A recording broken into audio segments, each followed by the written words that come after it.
মায়ের শেষ চিঠি। রাত তখন অনেক, চারপাশে নিস্তব্ধতা, শুধু ঘড়ির টিক টিক শব্দ।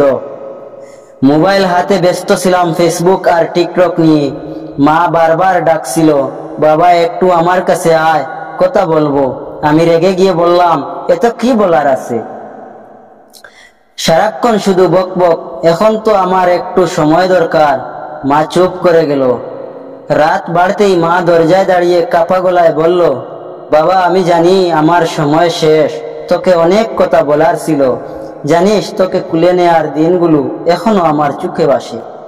তুই যখন ছোট ছিলি, রাতে না ঘুমালে আমি তোর মাথায় হাত রেখে দোয়া করতাম, আল্লাহ আমার ছেলেটাকে ভালো মানুষ করো।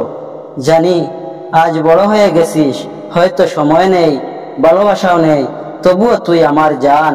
আমি তবুও পাত্তা দিলাম না। মায়ের কথা শুনতে আমার তখন সময় ছিল না। ভোর রাতে হঠাৎ ঘুম ভাঙলো, বাড়ির লোকজনের কান্নার শব্দ। দৌড়ে গেলাম মায়ের ঘরে, দেখি মা নিথর হয়ে শুয়ে আছে। হাতে একটা চিঠি। চিঠিতে লেখা ছিল, বাবা তোকে বিরক্ত করা ছাড়া আমার আর কিছু ছিল না। আল্লাহ তোকে ভালো রাখুক। জানি তোর সময় নেই, তুই ব্যস্ত, তবুও তোকে কাছে চাইতাম। এবার যাচ্ছি, আমার জান্নাতি ফুলটা আল্লাহ যেন ভালো রাখেন। আর হ্যাঁ, কবরের কাছে এসে একটু দেখো, আমি শুনবো। চোখের পানি ধরে রাখতে পারলাম না। আজ সেই মা নেই। দুনিয়ার সব সুখ দুঃখ শেয়ার করার মানুষটাকে আমি হারিয়ে ফেলেছি। এখন 1000 টাকা দিয়ে মিলবে ভালোবাসা, কিন্তু মায়ের বুকের ওম আর দোয়া আর কোনোদিন পাবো না। ভালোবাসা থাকলে মায়ের পাশে একটু সময় বসো, কারণ একদিন এই পৃথিবী থেকে মায়ের ডাকে আর সাড়া দিতে পারবে না।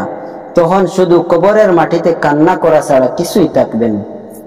প্রিয় ভিউয়ার্স, ভিডিওটা আপনারা শেয়ার করবা, সম্পূর্ণ শুনবা, আর কিরকম লাগলো আপনারা কমেন্ট করে জানাইবা। আসসালামু আলাইকুম।